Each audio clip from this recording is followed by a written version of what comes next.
तो friends, welcome to the मैं B से वाला। और लास्ट क्लास में हमने पढ़ा था डेटा टाइप्स के बारे में कि डेटा टाइप्स क्या होते हैं, डेटा टाइप्स को किस तरह से डिक्लेयर किया जाता है और डेटा टाइप्स कहां पर यूज होते हैं। कि इस लेक्चर में हम पढ़ने वाले हैं वेरिएबल्स के बारे में कि वेरिएबल्स क्या होते हैं, वेरिएबल्स को कहां पर डिक्लेयर किया जाता है और वेरिएबल्स को किस तरह से यूज किया जाता है। सबसे पहले हम यहाँ पर इसकी डेफिनेशन देख लेते हैं कि what is variable. The name of memory location is called name variable. जो हमारी मेमोरी की लोकेशन होती है, जैसे कि मैं एक आपको एग्जांपल दूं रियल लाइफ बेस्ड, जैसे कि हमारा एक स्कूल है, हमारे स्कूल में 3 से 4 क्लासेस हैं। अगर मैंने किसी एक क्लास का नाम ए रख दिया तो वो ए हमारा वेरिएबल है। अगर मैं कुछ बच्चों को बोलता हूं कि आप स्कूल के अंदर जाइए और ए क्लास के अंदर जाकर बैठ जाइए, तो वो एक वेरिएबल हो गया जो हमने उसका नाम दे दिया, उस क्लास का नाम ए। तो उससे एक इंस्ट्रक्शन मिलती है बच्चों को कि मैंने उनसे बोला है कि आप ए क्लास के अंदर जाकर बैठ जाओ। अगर मैं उन्हें ये नहीं बोलूंगा कि आपको कौन सी क्लास के अंदर जाकर बैठना है, तो वो थोड़ा कंफ्यूज रहेंगे कि यहाँ पर तो 3 से 4 क्लासेस हैं, हम कौन सी क्लास में जाकर बैठे। तो उसके लिए मुझे वहां पर एक वेरिएबल देना पड़ेगा, उस क्लास का नाम देना पड़ेगा। मैं वहां पर दूंगा कि क्लास का नाम यहाँ पर ए है, आप ए क्लास के अंदर जाकर बैठ जाइए। The name of memory location is called name variable. It is use to store data. ये डेटा को स्टोर करने के काम आता है। वेरिएबल्स आर चेंजेबल, मीन्स जैसे कि मैंने यहाँ पर क्लास का नाम ए रखा, वेरिएबल्स भी सेम चेंजेबल होते हैं, इनका नाम हम चेंज कर सकते हैं। किसी क्लास का नाम ए रख दिया तो मैं उसका नाम बी भी रख सकता हूँ, सी भी रख सकता हूँ, डी भी। मतलब ये नहीं कि ये फिक्स होते हैं, कोई फिक्स नहीं होते। जो हमारे वेरिएबल्स होते हैं उनका नाम हम चेंज भी कर सकते हैं। We can change the value of variable। इसका मतलब ये है कि हम जो वैल्यू होती है हमारे वेरिएबल की, हम उसकी वैल्यू को भी चेंज कर सकते हैं। ऐसा नहीं है कि हमने एक बार अगर कोई वैल्यू डिक्लेयर कर दी है तो हम उसको चेंज नहीं कर सकते। जैसे मैंने अभी आपको यहाँ पर एक एग्जांपल दिया, जैसे हमारा एक स्कूल है, उसके अंदर हमारी 3 से 4 क्लासेस हैं। अब मैंने कुछ बच्चों को बोला है कि आप क्लास के अंदर जाकर बैठ जाइए, लेकिन वो क्लास में जाने से पहले कंफ्यूज रहेंगे कि यहाँ पर तो 3 से 4 क्लासेस हैं, हम कौन सी क्लास में जाकर बैठे हैं। तो उसके लिए मैं क्लास का नाम देना पड़ेगा, जिसको हम वेरिएबल बोलते हैं। मैंने बोला यहाँ पर कि क्लास ए में जाकर बैठ जाइए, तो उन बच्चों के लिए अब यहाँ पर क्लियरिटी हो चुकी है कि हमें स्कूल में जाना है। स्कूल में जो हमें कहा गया है वो क्लास ए के अंदर जाकर बैठने को बोला गया है। तो वो स्कूल में आएंगे और क्लास ए ढूंढेंगे कि क्लास ए कहां पर है। जिसका नाम उन्हें क्लास ए मिलेगा वो उस क्लास के अंदर जाकर बैठ जाएंगे। जब हम उसको डेटा टाइप डिक्लेयर कर देते हैं कि हमारी डेटा टाइप इंटीजर होने वाली है। अगर आपने लास्ट वीडियो देखी होगी तो हमने उसमें डेटा टाइप के बारे में पढ़ा है। अगर आपने लास्ट वीडियो में नहीं पढ़ा है डेटा टाइप्स क्या होते हैं, तो आप पहले डेटा टाइप्स पढ़िए, उसके बाद यहाँ पर आकर वेरिएबल समझिएगा। हम बात कर रहे थे कि यहाँ पर हम इसकी वैल्यू को भी चेंज कर सकते हैं। मीन्स अगर मैंने 3 से 4 बच्चों को बोला है कि आप ए क्लास के अंदर जाकर बैठ जाइए, फिर थोड़े बच्चे और ज्यादा बढ़ गए, तो ऐसा नहीं है कि मैं उन 3 से 4 को फिक्स रख दूंगा। अगर उसके बाद 8 आ गए, 10 आ गए, 20 आ गए, तो मैं उनको भी उस वैल्यू को भी उसके अंदर भेज सकता हूं क्लासेस के अंदर।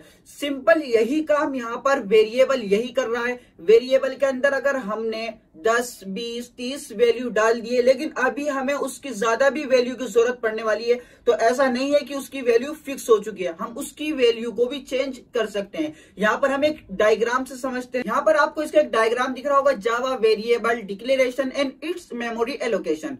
यहाँ पर हमारा जो ये इंटीजर है ये data types of the variable है। यहाँ पर जो हमारा ए है वो हमारा वेरिएबल का नाम है। और अगर हम यहाँ पर 20 देखें तो ये वैल्यू ऑफ द वेरिएबल, जो हमारा वेरिएबल है यहाँ पर ए, उसके अंदर जो वैल्यू जाने वाली है वो यहाँ पर 20 है।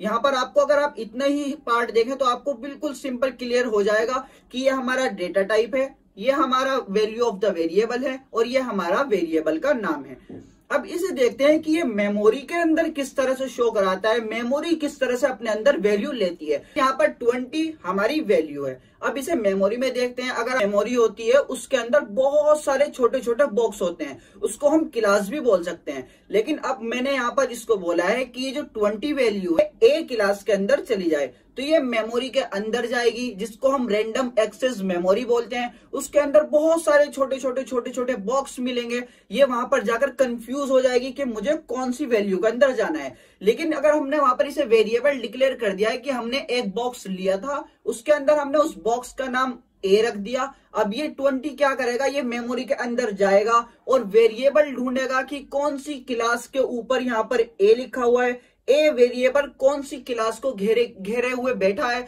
वहां पर जाकर ये अपनी मेमोरी को फिक्स कर लेगा। यहाँ पर आप सीधा डायग्राम में सिंपल देख सकते हो कि यहाँ पर 3 क्लासेस हैं, बॉक्स बोल सकते हैं आप मेमोरी के अंदर।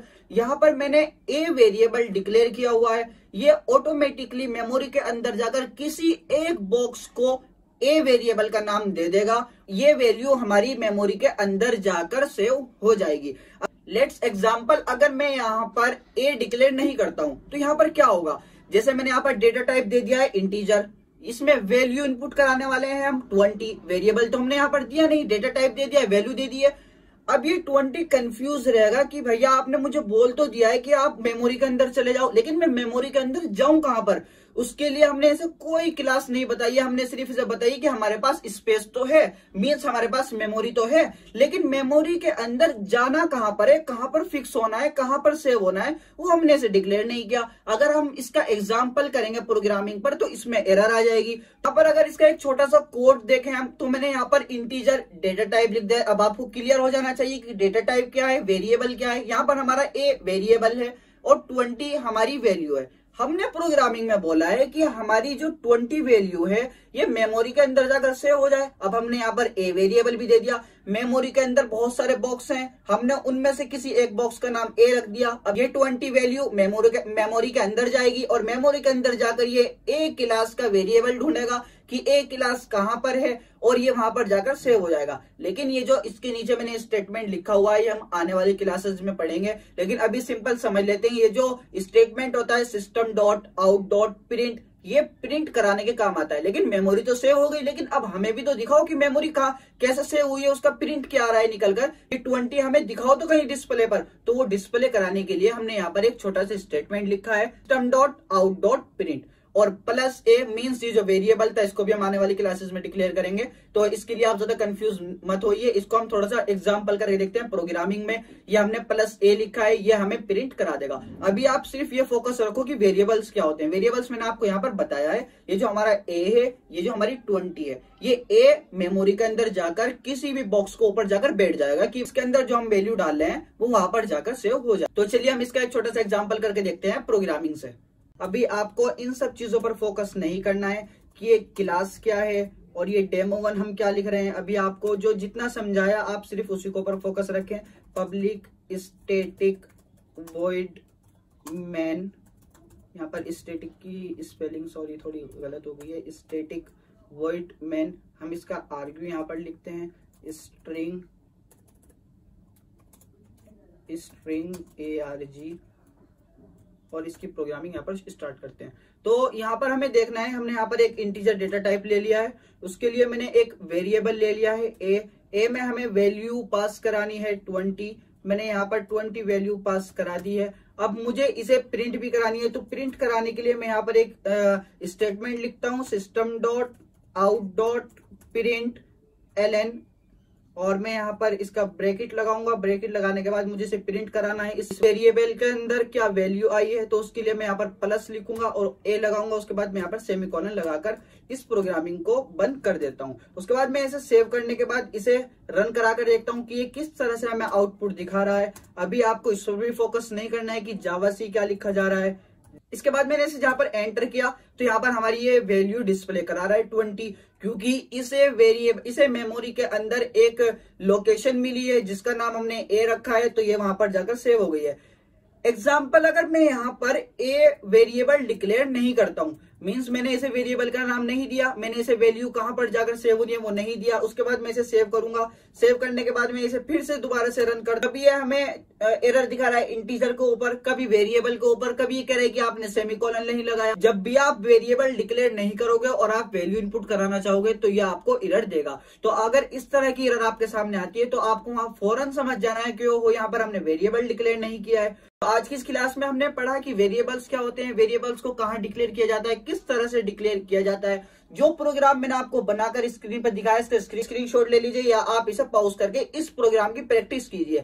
हम बेसिक से चलेंगे, एडवांस तक जाएंगे। समझना है, समझने के बाद इसके ऊपर प्रैक्टिस करनी है। इसी प्रोग्राम को अलग अलग तरीके से बनाकर देखना है। अलग अलग तरीके से मतलब आपको इसके वेरिएबल का नाम चेंज कर लेना है। मैंने ए लिखा है तो आप बी लिख लो, जेड लिख लो, XYZ लिख लो, ABC लिख लो। इस तरह की आप वैल्यू चेंज कर दो, यहाँ पर 20 हटाकर 50 कर दो। इस तरह का आपको थोड़ा सा इसका प्रैक्टिस करनी है। तो नेक्स्ट वीडियो में मैं आपको बताने वाला हूँ कि आपको कौन सा सॉफ्टवेयर यूज करना है प्रोग्रामिंग के लिए। आज के लिए इतना ही, मिलते हैं नेक्स्ट वीडियो में। Keep supporting, keep learning.